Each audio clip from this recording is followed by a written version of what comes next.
Rise up, O Lord, let your enemies be scattered, and let those who hate you flee before you. Those are the words Moses spoke whenever the Ark of the Covenant set out, and today, Tuesday, November 2nd, 2021, Anno Domini, Year of our Lord, we pray those same words as I, Jim Wagner, set out with today's SITREP titled, The letter G in G20 Summit is definitely not G for God. The direction of your life and everyone living on the planet was just determined by a group of 20 world leaders over the weekend in Rome, Italy. I'm talking about the annual G20 Summit, which means Group of 20, that was concluded on Sunday, October 31st, which was Halloween. And how appropriate that day was, because the decisions made in the meeting room was indeed a house of horrors from a Christian perspective. The topics on the table included climate change, taxation, vaccines, and the global economy. And I'm not going to address all of them today. I just want to cover climate change. Less than 20 years ago, the progressives, I'm not going to use that term anymore. It sounds so positive, but it's not. They are anything but progressing. Let's call them what God calls them in the Bible, the wicked. It's an accurate term that encompasses all the groups who are against him and is righteous. The fascists, the communists, the LGBTQ, BLM, and everyone else in the alphabet soup. So I'll start over, using the biblical term. Less than 20 years ago, the wicked called climate change, quote, global warming, end quote. Good thing they changed that term, because over this same weekend, Alaska just had a record-breaking 12 feet of snow. That's enough white stuff to bury a single-story home, and it's hardly a warning sign that the earth is warming. Call me old-fashioned, but I still refer to all the atmospheric changes we see daily as weather. Of course, the big culprit to climate change, at least in the eyes of the wicked, is fossil fuel. If you remember your geology from high school, and I'm not even sure they're teaching geology anymore since critical race theory has probably edged it out, fossil fuel is formed underground from the remains of dead plants and organisms. The byproduct of this decay under pressure is coal, petroleum, and natural gas. Three things that the unbelievers want the world to stop using. Okay, I'm sure there's a few saved people out there who'd like to stop using them as well, but that's only because they have took the unbelievers' talking points hook, line, and sinker. Most of those crying the loudest that we citizens of Earth must manage the weather, as if that could actually be done, sound just like 32-year-old Congresswoman Alexandria Ocasio-Cortez, a Democrat, also known as AOC, when in January 2019, that's almost 3 years ago, stated that this is her generation's, quote, World War II, end quote, and that, quote, the world is going to end in 12 years if we don't address climate change, and your biggest issue is how we are going to pay for it, end quote. Well, thank God we're addressing it now, because if the G20 had not addressed it over this weekend, the world only had 9 more years left. In the G20 Rome Leaders Declaration, which you can look up online and read all 20 pages, President Joe Biden and other world leaders that were there gave us the solution to climate change by stating, quote, we remain committed to the Paris Agreement goal to hold global average temperature increase below 2 degrees Celsius, which for us Americans is 3.6 degrees Fahrenheit. So to put it simply, the world must go back to pre-industrial levels for the Earth's temperature, which means cutting greenhouse gas emissions, and that's leftist speak for doing away with fossil fuels. And speaking of the Paris Agreement, in 2017, President Trump announced that the United States would be the first to pull out of the international agreement made by the Obama administration. However, due to the agreement, we were not allowed to pull out until 2020. Our absence from the Paris Agreement didn't last long, because at the beginning of this year, President Biden apologized to the world for the U.S. pulling out, and now we're back in again. However, China, the same country that gave us coronavirus, was given an exemption by the world. They are allowed to put as much carbon emissions as they want into the air until the year 2030. and then finally achieve carbon neutrality, whatever that is, before 2060. In other words, the Chinese get to use fossil fuels in order to reach their world domination aspirations, and we great deal makers, well, we get to flatten our economic curve. Well, for the last few minutes, I've been talking about the wisdom of man. Now let's talk about the amazing wisdom of God, and by God, I mean the God of the Bible, the same yesterday, today, and forever. Let's go back to the very beginning. Adam and Eve were given the perfect climate on a perfect earth. In fact, the earth's weather was so perfect that they were naked in the Garden of Eden. Then mankind was tempted, kicked out of the garden, and then came not just climate change, but a lot of changes in the form of curses upon Satan, man, and the universe. However, despite the change caused by sin, the earth was still far better than it is now. The book of Genesis states that a water layer was above the earth's atmosphere, which kept dangerous radiation out. There was no such thing as rain at the time, and all the vegetation was watered from underneath. Let me read you that part. Genesis 2, verses 5 and 6.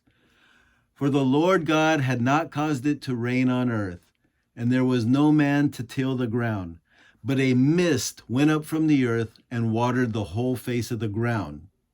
Talk about the greatest irrigation system ever. No digging or installing pipes. Although the Garden of Eden was off limits after the fall, the earth was filled with lush vegetation worldwide. Keep in mind that the earth's axis had not yet tilted to its current 23.5 degrees, and the earth was evenly heated, making it subtropical, tropical, and subtropical again from the North Pole all the way to the South Pole. And contrary to the theory of evolution, man and dinosaurs walked on the earth at the exact same time. In the Bible, dinosaurs are referred to as, quote, dragons, end quote, and that was their name throughout history up until the science of paleontology began at the start of the 19th century. Of course, very few dinosaurs were larger than today's buffalo, and early man either stayed clear of the larger dinosaurs or cleverly hunted them. Even under the better conditions of the earth than we have today, man's rebellion against God continued to such a point that the Lord saw that the wickedness of man was great in the earth, and that every intent of his thoughts of his heart was only evil continually. That was Genesis 6, verse 5. So God destroyed the world with a great flood. He allowed the water canopy that surrounded the earth to fall, and that's why it rained for 40 days and 40 nights. And the springs from the deep burst forth. All men and living creatures upon the land were drowned, all except Noah and his family, a total of 8 people. And the number 8 in Hebrew numerology is the number of new beginning. What was the cause of this ancient climate change approximately 4,300 years ago? In a word, sin. Throughout the scriptures, God has made it clear that He controls the weather of the world. He causes it to rain, and He shuts the rain up.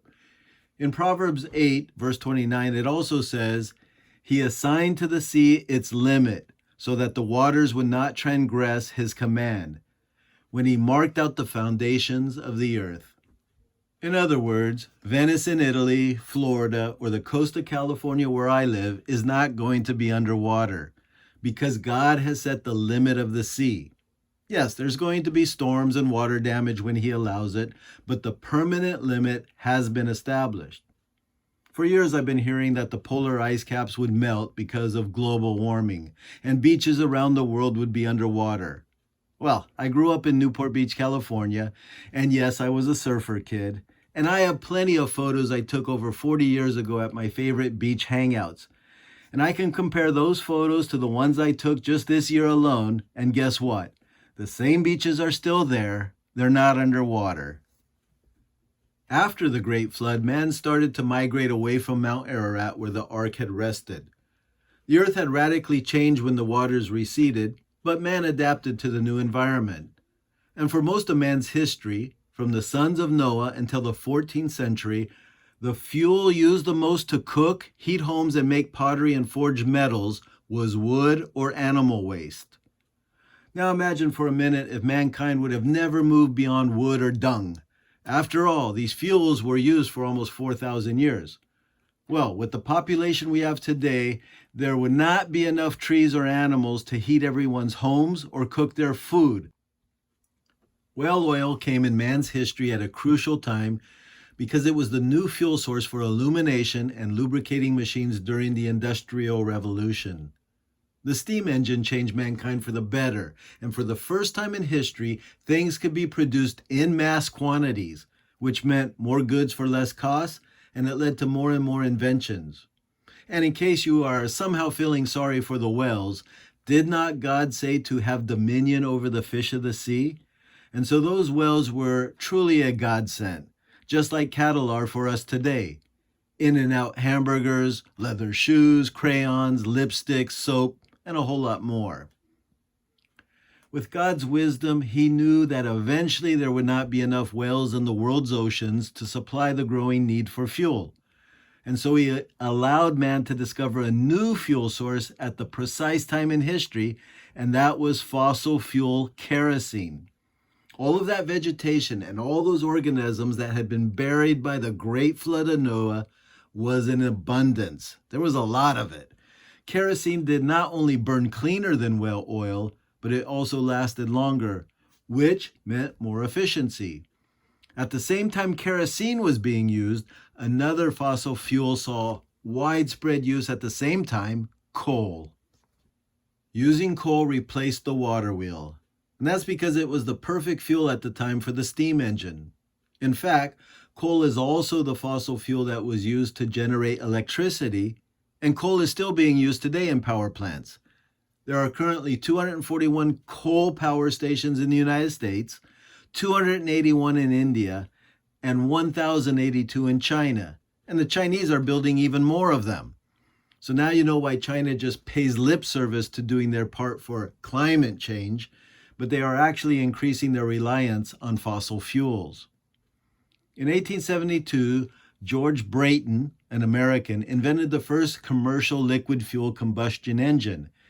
And what was once considered a waste product in the making of kerosene became a vital commodity: gasoline, also known as petrol. In fact, the very word petrol comes from two Latin words: petra, meaning rock, and oleum, meaning oil. Rock oil was just that, oil from the rocks. Crude oil is the byproduct of God's flood upon the earth. Let's talk about what's happening right now. How important is crude oil for us today? After all, the world consumes about 100 million barrels a day. From this gift of God, which is physical evidence of his judgment that he has now turned into a blessing, comes diesel fuel, which fuels most of the cargo trucks today. Those trucks you see out on the road delivering your stuff.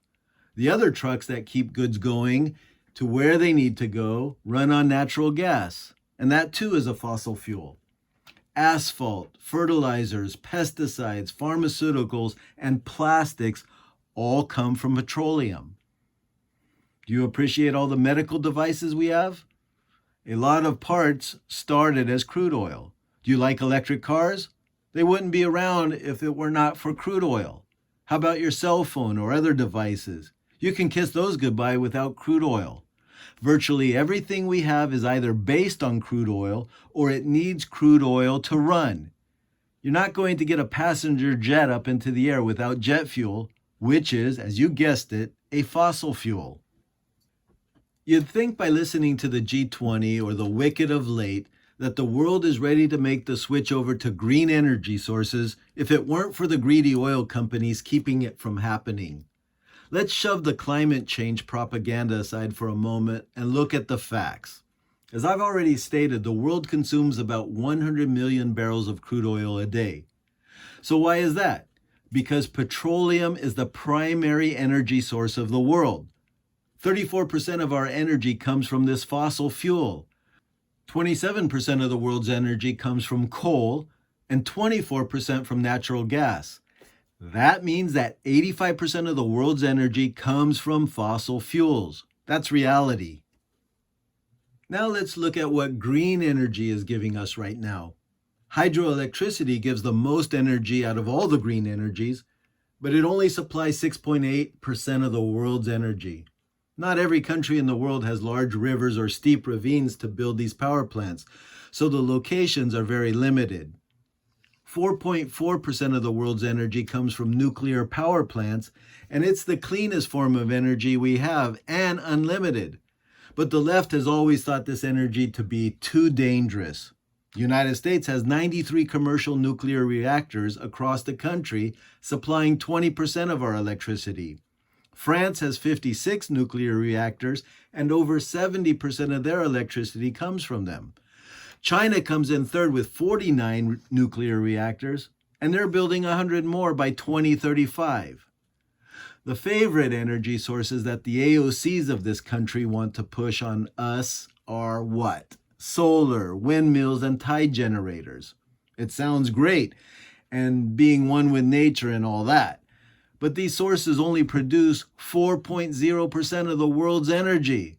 Let me repeat that, a measly 4%. So let's do the math. Fossil fuels provide 85% of the energy we need every day, and green energy, minus hated nuclear energy, gives us almost 11% of our needs. To put it in perspective that everyone can understand, how about you cut out 85% of your food intake? How would your body function long term?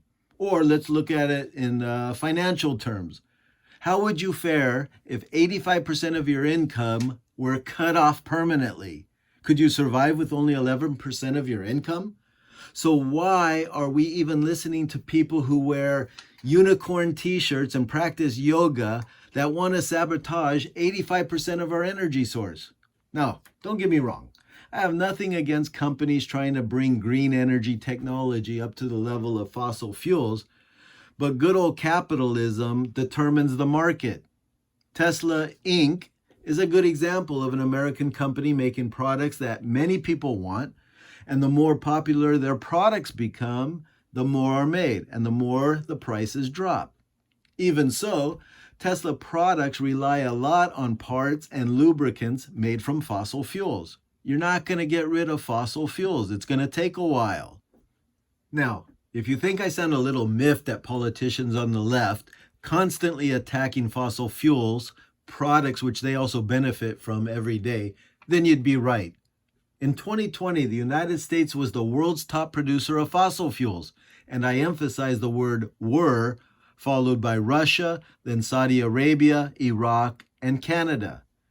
Quite frankly, I'm upset that this country has abandoned the American first philosophy we had just a year ago.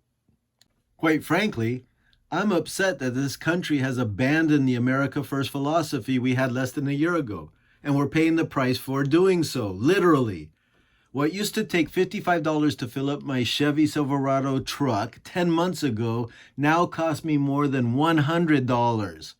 Just 10 months ago, the United States was fossil fuel independent. Yet in the first days that President Joe Biden took office, he shut down oil and gas lease sales from public lands and waters due to, and you can guess it, concerns about, quote, climate change. He also put a halt to the Keystone XL pipeline that was going to transport additional tar sands crude oil from Canada to the interior of the United States to provide an additional 830,000 barrels a day. Unfortunately, there was no concern about the Saudis and Iraqis boosting their oil production to give us the same amount of oil we need, but with the additional carbon emissions from the ships that have to bring it to our shores. How are we helping the supposed climate change by closing some of our oil projects and having the Arabs produce it on the other side of the world and then shipping it to us in oil tankers? Why not give these high-paying jobs back to Americans? The only thing positive about all this is that the oil is still in the ground and we can still tap into it one day. Now, every time you hear that term fossil fuel, think literally about fossils.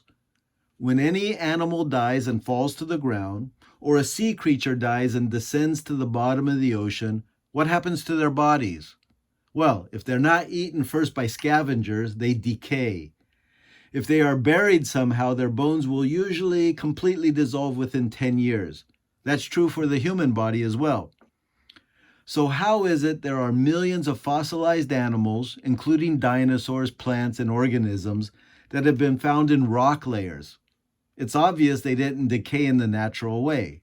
The answer is simple. They were rapidly buried in mud or volcanic ash, preventing the natural decaying process.